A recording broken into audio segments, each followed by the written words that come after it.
Porque a oração na magia dá resultados e a oração que o povo faz na igreja parece não ter tanto efeito assim. Saudações eremitas, bem-vindos de volta aí a mais um vídeo. Essa pergunta que eu recebi lá no meu Instagram, já faz um mês já, recebi essa pergunta no mês passado, tô conseguindo responder só agora. Mas eu achei interessante. Tem outra pergunta que, se der tempo, eu vou ler também, vou responder até o final desse vídeo aqui. Então, sempre costumo, né, como vocês sabem, quem acompanha o canal há mais tempo, eu gosto de pegar algumas perguntas mais interessantes que aparecem lá no Instagram, e ao invés de responder lá no Instagram, eu trago para responder aqui no canal, porque tem algumas perguntas que merecem um debate um pouco mais elaborado, coisa que eu não conseguiria criar lá no Instagram, então eu gosto de fixar aqui como conteúdo do canal. E eu achei essa pergunta interessante, né? Por que que a oração feita pelo ocultista, ou seja, o envio de preces a entidades ou a energias mais elevadas, funciona melhor para um praticante de magia, para um praticante de ocultismo, do que a prece ou a oração religiosa, como a gente conhece?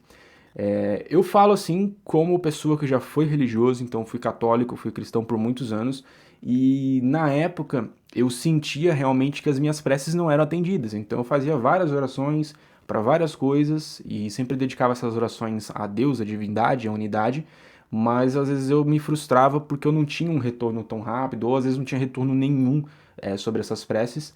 E depois, quando eu migrei para magia e fui descobrindo novos horizontes espirituais, e eu comecei, por exemplo, a trabalhar com entidades angelicais, que não deixam de ser entidades conectadas à divindade, eu vi que as minhas preces a anjos e arcanjos, por exemplo, elas eram muito mais rapidamente respondidas, então eram poucos as orações que não eram atendidas, na verdade. Então a maioria das orações que eu fazia eram atendidas, porém feitas a anjos, arcanjos ou outras entidades. Agora, quando era uma prece direta à força criadora, eu até sentia algum resultado, mas não era tanto assim. Então, se vocês lembrarem, tem um vídeo aqui no canal, é o vídeo mais conhecido desse canal, o vídeo mais visto, que é a aula sobre como contactar os 7 arcanjos. É a aula de magia angelical simplificada, aberta e gratuita que tem aqui no canal. E nessa aula eu comento isso, eu comento que o método de contactar anjos e arcanjos pelo método simplificado, ele não é diferente do que um católico faz, por exemplo. Então lá na técnica, o que eu ensinei para vocês lá naquela aula? Eu ensinei a pegar uma vela, acender, pegar um incenso, acender e ter ali o selo do arcanjo. Então é uma vela, um incenso, o selo do arcanjo e uma oração àquele arcanjo, uma oração àquele anjo para você conseguir contactar ele, pedir ajuda dele e ter resultados. E a gente tem milhares de relatos do pessoal que seguiu a técnica e teve resultado. E lá eu falei para vocês, novamente, não é diferente do que um católico faz, porque um católico também tem o costume de, por exemplo, acender uma vela a São Miguel Arcanjo e fazer orações a São Miguel Arcanjo. Então ele coloca lá uma estatuetazinha do São Miguel Arcanjo, acende uma vela, faz os pedidos, o que não é muito diferente do que a gente faz. Porém, agora respondendo a pergunta, a oração do ocultista ela nunca é só uma oração. Então pode parecer uma coisa simples aos olhos de quem está vendo, é só acender uma vela, um incenso e fazer uma oração, mas não é tão simples assim. O que difere a prece, a técnica de prece, a técnica de oração de um ocultista para a técnica de prece de um religioso é justamente os detalhes. Eu sempre falei isso para vocês que a alta magia se faz nos detalhes. Então, em essência, a técnica de oração de um ocultista, ela é mais técnica, ela tem mais detalhes. Ou seja, vamos conversar sobre isso aqui. O ocultista, ele não vai fazer a prece, vamos supor, ele está com um problema, está com uma necessidade e quer contactar uma entidade. Ele não vai fazer isso em qualquer dia, ele vai observar e vai estudar. Então aqui que está também uma das coisas, é o estudo, é a pesquisa. O ocultista, ele entende que o mundo espiritual ele é muito mais complexo do que parece. O ocultista ele busca estudar os mistérios do universo, busca estudar os mistérios da espiritualidade e busca esse conhecimento, e a partir da busca desse conhecimento, ele vai expandindo esses horizontes. Então ele começa a ver que as coisas são muito mais complexas do que realmente são, do que nos foi apresentado de início. E a partir disso ele vai fazer estudos e vai, sabe, adquirir e absorver esses conhecimentos. Então vamos supor, o ocultista quer fazer uma prece a Arcanjo Mihael, e que um católico também faria, acendendo lá uma vela a São Miguel Arcanjo, como eu citei no exemplo anterior. Porém, o ocultista, ele vai observar alguns detalhes, como por exemplo, o ocultista ele vai observar a fase da lua. Então, se ele quer fazer uma prece a São Miguel Arcanjo, ele não vai fazer de qualquer jeito. Ele vai observar, vamos supor, vai ser um pedido de limpeza, o ocultista sabe que a lua minguante influencia, colabora com o resultado de limpeza. Então ele vai fazer o rito durante um período de lua minguante. O ocultista quer, sei lá, um resultado de abertura de caminho. Ele sabe que a melhor lua, a melhor fase lunar para colaborar com o resultado de abertura de caminho é a lua crescente ou mesmo a lua cheia. Então ele vai observar fatores astrológicos, fatores energéticos. O ocultista ele estuda o astral da Terra, a dinâmica das energias no astral da Terra, os mistérios herméticos de um modo geral, e ele sempre traz tudo isso para a sua prática, o que torna esse simples ato de uma simples prece se tornar algo que dá tanto resultado assim. Porque, como eu falei para vocês, nunca é só uma prece, sempre tem detalhes, sempre tem uma técnica por trás que traz mais efetividade para aquela prática. Outro exemplo, o ocultista ele vai observar o melhor dia. Então, vamos supor que ele ainda esteja querendo contactar o arcanjo Mihael. Ele vai observar que ele deve fazer o rito ou num domingo ou numa quarta-feira, por serem dias da semana que trazem uma energia, que emanam uma energia que é uma energia compatível com aquela entidade que ele está querendo chamar.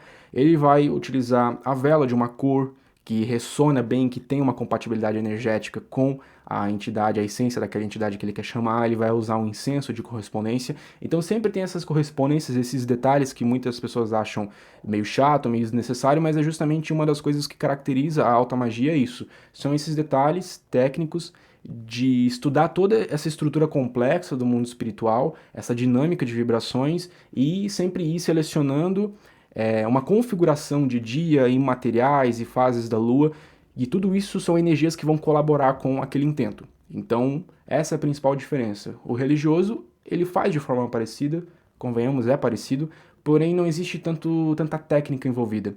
É feito assim de uma maneira mais livre, de uma maneira mais descompromissada. E é por isso que muitas das vezes, voltando no assunto, a oração do ocultista ela é melhor atendida por conta da técnica e da energia de vontade, todo estudo, todo esforço envolvido por trás daquilo. Então, por mais que o ato em si ele seja simples, que qualquer um faz a princípio, existe todo um embasamento espiritual, todo um embasamento filosófico, todo um embasamento de conhecimento técnico mesmo do mundo espiritual, que, querendo ou não, soma energia para aquele ato, soma energia para aquele intento. E a gente sabe que vontade e intenção na magia é tudo, é praticamente tudo.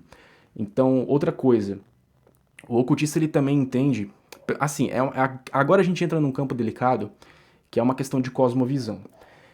Eu, particularmente, atualmente, eu tenho uma cosmovisão de que exista uma força criadora, onipresente, onipotente, onisciente. Mas eu não acredito que essa força criadora ela possa ser tão facilmente assim contactada. Então ela existe, mas ela não é tão, sabe, de tão fácil acesso assim. E por não ser de tão fácil acesso assim, se eu quiser, por exemplo, contactar Deus, eu não vou ir diretamente contactar Deus. Eu posso, em momentos mais íntimos, agradecer, tentar me conectar com a energia, sim, mas eu particularmente busco entrar em contato com os intermediários dessa força, os intermediários da divindade ou da unidade. Isso a gente vê em diversos textos sagrados, religiosos, bíblicos, etc., a existência de intermediários, que são, por exemplo, anjos e arcanjos. A gente está falando desse tema, então vou citar aqui novamente como exemplo. Então, anjos e arcanjos estão lá como sendo mensageiros da força criadora. Se a força criadora precisa de mensageiros, é porque, de fato, existe essa dificuldade de acessar a força criadora, assim, diretamente. Ou seja, se existe um mensageiro, é porque esse mensageiro está ali por um propósito. E esse propósito é fazer o intermédio de nós, seres humanos, em toda a nossa condição inferior, espiritualmente e energeticamente falando, e essas entidades elas fazem essa ponte da humanidade com o divino. Se essa ligação do ser humano com o divino fosse tão fácil assim, que qualquer um pudesse fazer, a qualquer momento, de qualquer maneira, convenhamos que anjos e arcanjos não existiriam. Ou seja, se eles existem, é porque de fato, ao menos ao meu ver, ao menos da visão que eu construí ao longo dos tempos aí, se existe a presença dessas entidades, a existência dessas entidades, é porque existe essa dificuldade. Existem esses obstáculos que tornam esse contato com a divindade na sua pura essência um pouco mais difícil de se realizar assim de maneira solo, certo? Então, o ocultista geralmente ele também compreende essa questão de cosmovisão, de que a divindade possui os seus intermediários, então a força criadora possui diversos intermediários de diversas, sabe, vertentes, diversos panteões que fazem essa conexão da humanidade com o todo, com essa energia universal, cósmica, e é justamente através dessas entidades ou outras divindades que fazem esse link de nós com o universo, de nós com a força criadora universal, que a gente consegue também ter resultados, sejam eles resultados físicos ou resultados espirituais. Então, ao invés de direcionar as nossas forças de prece e de oração à unidade, à força criadora universal, a gente direciona a nossa prece a um intermediário da força criadora universal. E esse intermediário, por estar mais próximo da gente, ele consegue trazer esse resultado, ele recebe essa prece de maneira mais fácil, de maneira mais rápida, e ele consegue ter essa liberdade de prover ali mudanças materiais ou mudanças espirituais de maneira mais rápida, de maneira mais instantânea, de maneira mais prática. Então, assim, acredito que o contato com a divindade, com a força criadora do universo, ele seja possível, sim. A gente já falou isso aqui no canal, sobre, por exemplo, o ritual de Abramelin visa isso. O despertar e a comunhão com o Sagrado Guardião nada mais é do que uma comunhão com a centelha divina que habita dentro da gente, com a parte de Deus que habita dentro da gente. Então, é um processo que é possível, porém não é tão simples assim. Então, até que você atinja esse estado espiritual, que é um estado bastante elevado, de conseguir ter essa intimidade com a força universal, você vai contactar, você vai assumir essa sua ignorância e você vai trabalhar com os intermediários, porque os intermediários estão aí para isso. Novamente falando, se não existisse essa necessidade, eles não existiriam. Então, se eles estão aqui, é porque eles possuem esse propósito de fazer a ligação de nós com a essência divina. Então, cabe a nós entender isso e entrar em contato com esses intermediários para que eles auxiliem a gente em diversas situações da nossa realidade.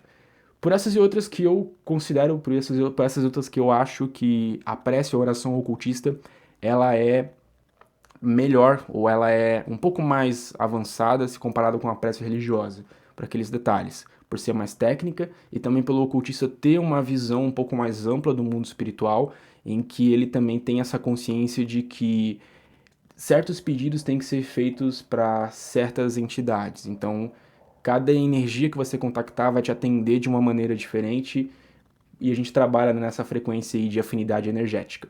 Então é isso. Bom, eu tenho 12 minutos de vídeo, eu vou deixar outra pergunta para falar em outro vídeo, mas espero que vocês tenham gostado, videozinho rápido para tratar só de um tema aqui e a gente continua nos próximos vídeos. Valeu!